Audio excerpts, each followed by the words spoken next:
नमस्कार। आज का विचारणीय विषय रहेगा खुश रहने की आदत कैसे विकसित करें। खुशहाल जीवन जीने वालों की 7 आदतें, ये मैं आपके साथ आज साझा करना चाहती हूँ। खुशी मन से महसूस करने वाला एहसास है जो हमारे अंदर सकारात्मक ऊर्जा, पॉजिटिव एनर्जी को जन्म देता है, जिससे हमारे अंदर आत्मविश्वास बढ़ता है। हम हर काम को बड़े जोश के साथ कर सकते हैं। अगर हम तनाव को साथ लेकर चल सकते हैं तो खुशी को साथ लेकर क्यों नहीं चल सकते। आपका जवाब हाँ में होगा या ना में होगा। क्यों नहीं चल सकते? अगर हाँ में है, लेकिन जिस तरह एक म्यान में 2 तलवारें टिक नहीं सकती, उसी तरह से तनाव और खुशी, ये भी दोनों एक साथ नहीं रह सकते। खुश रहने से हमारे मन को शांति मिलती है। हर कोई खुशहाल ज़िंदगी जीना चाहता है, लेकिन भाग दौड़ भरी ज़िंदगी में हम दुखी रहते हैं, तनाव से ग्रस्त रहते हैं। हम खुशहाल ज़िंदगी कैसे जिएं, ये मुमकिन नहीं हो पा रहा। तो ज़रूरी है कि हम जानें कि जो लोग खुशहाल ज़िंदगी जीते हैं उनकी आदतें क्या हैं। हम उनकी आदतों पर आज चर्चा करना चाहते हैं। क्या आप जानते हो कि खुश रहने वालों की आदतें क्या होती हैं?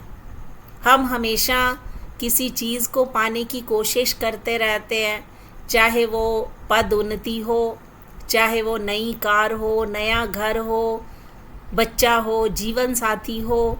तो हम हर समय खुशी पाने की आदत हमारे मन में रहती है। तो खुश रहने के लिए हमें आशावादी होना बहुत ज़रूरी है। जो लोग खुशहाल ज़िंदगी जीते हैं उनको पता है कि अपने नकारात्मक विचारों को सकारात्मक विचारों में कैसे बदलना है, क्योंकि उन्होंने अभ्यास किया है। वो ग्लास को आधा खाली नहीं, आधा भरा हुआ देखते हैं। तो हमें भी दोस्तों ऐसी आदत विकसित करनी पड़ेगी। अपने जीवन को सकारात्मक आदतों से भरें।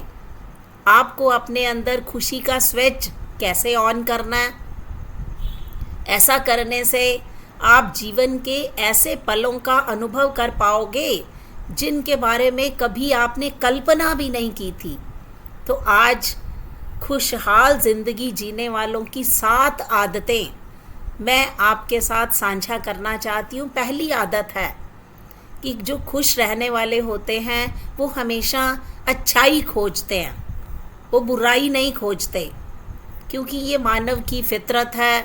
हमारी टेंडेंसी होती है कि हम नकारात्मकता को, नेगेटिविटी को जल्दी कैच करते हैं। साइकोलॉजिस्ट भी यही कहते हैं, क्योंकि वो टेंडेंसी को नेगेटिविटी बायस का नाम देते हैं। अधिकतर लोग दूसरों में जो कमी होती है उसे जल्दी देख लेते हैं, अच्छाई की तरफ हम उतना ध्यान नहीं देते। लेकिन जो खुश रहने वाले हैं वो हर चीज़ में, हर सिचुएशन में अच्छाई खोजने की कोशिश करते हैं। जो होता है वह अच्छा ही होता है। किसी भी व्यक्ति में अच्छाई देखना बहुत आसान है। बस अपने आप से खुद से प्रश्न कीजिए कि आखिर वो व्यक्ति क्यों अच्छा है। यकीन मानिए, आपका मस्तिष्क आपको कई अनुभव, कई बातें गिना देगा कि आप उस व्यक्ति में अच्छाई ढूंढने लगेंगे। एक बात और, आपको अच्छाई सिर्फ लोगों में ही नहीं खोजनी, आपको हर सिचुएशन में पॉजिटिव रहना है। उसमें क्या अच्छा है ये आपको देखना है। उदाहरण के तौर पर मान लीजिए आप किसी जॉब के लिए इंटरव्यू देने के लिए गए हैं, लेकिन वहाँ आप सिलेक्ट नहीं हुए। तो आपको ये सोचना चाहिए कि शायद भगवान ने आपके लिए उससे भी अच्छी जॉब संभाल कर रखी है, जो आपको देर सवेर मिल जाएगी। और आप किसी अनुभवी व्यक्ति से भी ये बात पूछ सकते हैं, वो भी आपको यही बताएगा। तो ये खुशहाल जीवन जीने वालों की आदत होती है कि वो हमेशा अच्छाई ही ढूंढते हैं। दूसरी आदत, जो खुशहाल ज़िंदगी जीते हैं वो माफ़ करना जानते हैं और माफ़ी मांगना भी जानते हैं। हर किसी की अपनी अपनी ईगो होती है। जाने अनजाने हम दूसरों के द्वारा हर्ट हो सकते हैं, पर खुश रहने वाले छोटी मोटी बातों को दिल से नहीं लगाते। वो माफ़ करना जानते हैं, दूसरों को ही नहीं खुद को भी माफ़ करना जानते हैं। इसके उलट यदि ऐसे लोगों से कोई गलती हो जाती है तो माफ़ी मांगने से भी नहीं कतराते। वो जानते हैं कि व्यर्थ का ईगो उनकी ज़िंदगी को कॉम्प्लेक्स बना देगा। वो सॉरी बोलने में कभी कंजूसी नहीं करते। मुझसे भी जब कोई गलती होती है तो मैं कभी उसे सही ठहराने की कोशिश नहीं करती, उसे स्वीकार करके माफ़ी मांग लेती हूँ। माफ़ करना, माफ़ी मांगना, ये हमारे दिमाग को हल्का कर देता है। बेकार की उलझन, परेशान करने वाले विचारों से हमें बचाता है। हम खुश रहते हैं क्योंकि क्षमा करना बहुत ज़रूरी है। तो खुश रहने वाले, खुशहाल ज़िंदगी जीने वाले हमेशा स्वयं को भी माफ़ कर देते हैं, दूसरों को भी माफ़ कर देते हैं। और तीसरी आदत, खुशहाल ज़िंदगी जीने वालों का जो स्ट्रॉन्ग सपोर्ट सिस्टम होता है, वो अपना सपोर्ट सिस्टम विकसित करते हैं। हमारी ज़िंदगी का जो सपोर्ट सिस्टम है वो 2 पिलर्स पे खड़ा हुआ है। एक हमारी फैमिली, दूसरे हमारे फ्रेंड्स। ज़िंदगी में खुश रहने के लिए F2 का बहुत बड़ा योगदान होता है। भले ही आपके पास दुनिया में दौलत हो, शोहरत हो, लेकिन आपके पास फैमिली और फ्रेंड, ये दोनों होने चाहिए जो कि आपको ज़्यादा समय तक खुश रख सकते हैं। हो सकता है कि आपके पास बड़े अच्छे दोस्त हैं, बहुत प्यार करने वाला परिवार है, लेकिन आप गंभीरता से सोचिए कि आपके पास ऐसे कितने मित्र हैं जिन्हें आप बिना किसी झिझक के रात के 3 बजे भी फ़ोन करके उठा सकते हो। किसी से कोई फाइनेंशियल हेल्प लेने में आप हिचकिचाते नहीं हैं। आपके पास ऐसे कितने दोस्त हैं, कितने फ्रेंड्स हैं, क्योंकि फैमिली और फ्रेंड्स, इनको कभी भी टेकन फॉर ग्रांटेड नहीं लेना चाहिए। एक स्ट्रॉन्ग रिलेशनशिप बनाने के लिए हमें अपने हितों से ऊपर उठना होता है, एक दूसरे की केयर करनी पड़ती है, हमें जेन्युइनली एक दूसरे को पसंद करना पड़ता है। जितना हो सके दोस्तों, अपने रिश्तों को बेहतर बनाएं।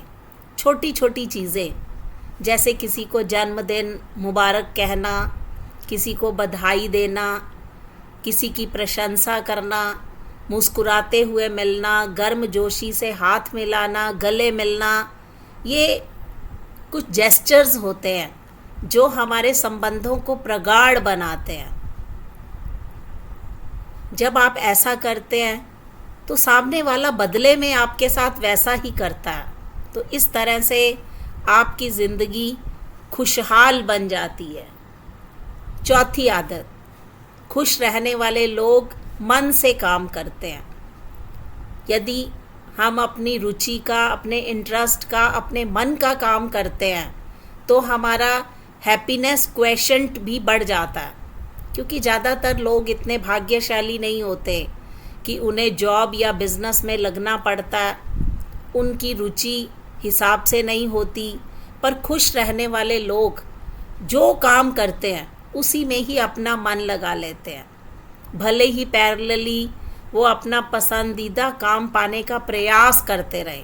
मैंने कई बार देखा है लोगों को जहाँ जॉब करते हैं उसी संस्था की, उसी कंपनी की बुराई करते सुना, अपने काम को दुनिया का सबसे बेकार काम कहते सुना है। ऐसा करना हमारी ज़िंदगी को डिफ़िकल्ट बना देता है, कम्प्लेक्स बना देता है, मुश्किल बना देता है।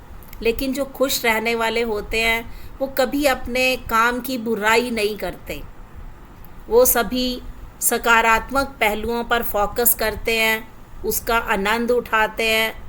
और ये माना गया है कि दुनिया में जो खुशहाल लोग होते हैं वो अपने मन से काम करते हैं, स्वयं भी सीखते हैं और दूसरों को भी सिखाते हैं। इस तरह से खुशहाल ज़िंदगी जीने वालों की 5वीं आदत है कि खुश रहने वाले इस बात पर यकीन नहीं करते कि उनके दिमाग में आती हैं, क्योंकि साइंटिस्ट भी यही कहते हैं कि हमारा ब्रेन हर रोज़ 60,000 विचार पैदा करता है। एक आदमी के केस में अधिकतर नेगेटिव विचार आते हैं। अगर आप अपनी डायरी, अपने ब्रेन को नेगेटिव विचारों से भर दोगे तो खुश रहना तो मुश्किल हो जाएगा। तो इसलिए खुश रहने वाले व्यक्ति अपने दिमाग में आने वाले बुरे विचारों को पनपने ही नहीं देते, बेनिफिट्स ऑफ डाउट देना जानते हैं। वो जानते हैं कि हो सकता है कि जो वो सोच रहे हैं वो गलत हो, वो सोच रहे हैं वही गलत हो, जिसे वो बुरा समझ रहे हैं वो अच्छा हो। ऐसा करके इंसान रिलैक्स हो सकता है, तनाव से मुक्त हो सकता है। हमारी सोच के हिसाब से हमारे दिमाग से कुछ केमिकल रिलीज़ होते हैं जो हमारे मूड को खुशनुमा बना देते हैं। जब हम नकारात्मक विचारों को सच मान लेते हैं तो हमारा ब्लड प्रेशर भी बढ़ने लगता है, हम टेंस हो जाते हैं। दूसरी तरफ हम उस पर डाउट करने लगते हैं, तो अनजाने में ही ब्रेन को रिलैक्स्ड रहने का सिग्नल दे देते हैं। तो हमें हमेशा अपने दिमाग से नेगेटिव विचारों को बाहर निकालने की कोशिश करनी चाहिए। 6ठी आदत, खुश रहने वाले व्यक्ति अपने काम को किसी बड़े उद्देश्य के साथ जोड़कर देखते हैं। कहते हैं कि जब तक हमारा उद्देश्य नहीं होता तब तक हम अपने काम को उस तरीके से, उस तवज्जो से नहीं कर सकते। कहते हैं कि एक बार बूढ़ी औरत कहीं जा रही थी, तभी उसने 3 मज़दूरों को इमारत बनाते देखा। तो उससे पहले मज़दूर से पूछा, तुम क्या कर रहे हो? तो वो मज़दूर बोला, देखती नहीं, मैं ईंटें ढो रहा हूँ। उसने जवाब दिया। फिर दूसरे मज़दूर के पास गई, उससे वही प्रश्न किया, तुम क्या कर रहे हो?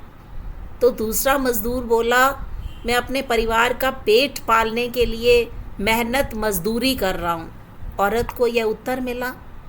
फिर तीसरे मज़दूर के पास गई तो दोबारा वही प्रश्न किया, तुम क्या कर रहे हो? उस व्यक्ति ने बड़े उत्साह के साथ, जोश के साथ उत्तर दिया, मैं इस शहर का सबसे भव्य मंदिर बना रहा हूँ। आप अंदाज़ा लगा लीजिए कि इन तीनों में से कौन सबसे अधिक खुश होगा।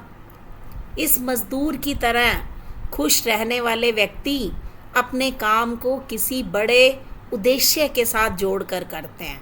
अगर आप ऐसा करते हैं तो आपको वाकई ही खुशी मिलती है, आप खुशी का व्यापार करने लगते हैं। 7वीं आदत, खुश रहने वाले व्यक्ति अपनी ज़िंदगी में खुद को जिम्मेदार मानते हैं, दूसरों पर अपनी जिम्मेदारियां नहीं थोप देते। ये अपनी रिस्पॉन्सिबिलिटी लेना जानते हैं। अगर उनके साथ कोई बुरा होता है तो वो उसका ब्लेम दूसरों पर नहीं लगाते, बल्कि खुद पर जिम्मेदारी स्वीकार कर लेते हैं। अगर वो ऑफिस के लिए लेट हो रहे हैं तो ट्रैफिक जैम को नहीं कोसते, बल्कि ये सोचते हैं कि मुझे ही थोड़ी देर पहले निकलना चाहिए था। अपनी सक्सेस का क्रेडिट दूसरों को भले दे दो, लेकिन अपने फेलियर के लिए खुद को ही जिम्मेदार मानिए। जब आप अपने साथ होने वाली बुरी चीज़ों के लिए दूसरों को दोष देते हैं तो आपके अंदर क्रोध पनपता है। जब आप खुद को जिम्मेदार मान लेते हैं तो थोड़ी देर के लिए तो आप निराश होंगे, लेकिन धीरे धीरे जैसे जैसे चीज़ें सही होती जाएंगी तो फिर आप दोबारा प्रयास में जुट जाओगे। अपनी लाइफ में होने वाली हर अच्छी और बुरी चीज़ के लिए आप खुद को जिम्मेदार मानिए। ऐसा करने से आपकी एनर्जी दूसरों में दोष खोजने की बजाय खुद को सुधार करने में लग जाएगी। हम फॉल्ट फाइंडर ना बन के अपना इम्प्रूवमेंट करने वाले बने, तो धीरे धीरे हैप्पीनेस, खुशहाली हमारे पास आ जाएगी। हम अपने आप को खुश महसूस करने लगेंगे। तो ये थी दोस्तों खुश रहने वालों की 7 आदतें, जो कि मैंने आपके साथ साझा करनी चाहिए कि खुशहाल ज़िंदगी जीने वाले अच्छाई खोजते हैं, वो माफ़ी मांगते हैं, वो एक स्ट्रॉन्ग सपोर्ट सिस्टम अपने पास रखते हैं, F2 वाला। खुश रहने वाले अपने मन का काम करते हैं। खुश रहने वाले इस बात पर यकीन नहीं करते कि उनके दिमाग में क्या है।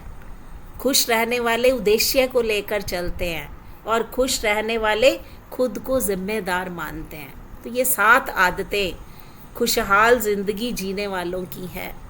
तो दोस्तों आप समझ गए होंगे कि खुशहाल ज़िंदगी को कैसे जिया जाता है। खुशी कितनी सारी चीज़ों में है जो कि हमारी आदतों से जुड़ी हुई है। अगर हम अच्छी आदतें विकसित कर लें, अच्छी आदतें अपनी ज़िंदगी में स्वीकार कर लें, तो हम भी खुशी का अनुभव कर सकते हैं। तो खुशी को कैसे अपनाया जा सकता है, खुशी की आदत को कैसे विकसित किया जा सकता है, ये आज मैंने आपके साथ साझा किया। धन्यवाद। आप वीडियो को लाइक कीजिए, चैनल को सब्सक्राइब कीजिए। तो अगली वीडियो में कल पुनः मिलते हैं। धन्यवाद।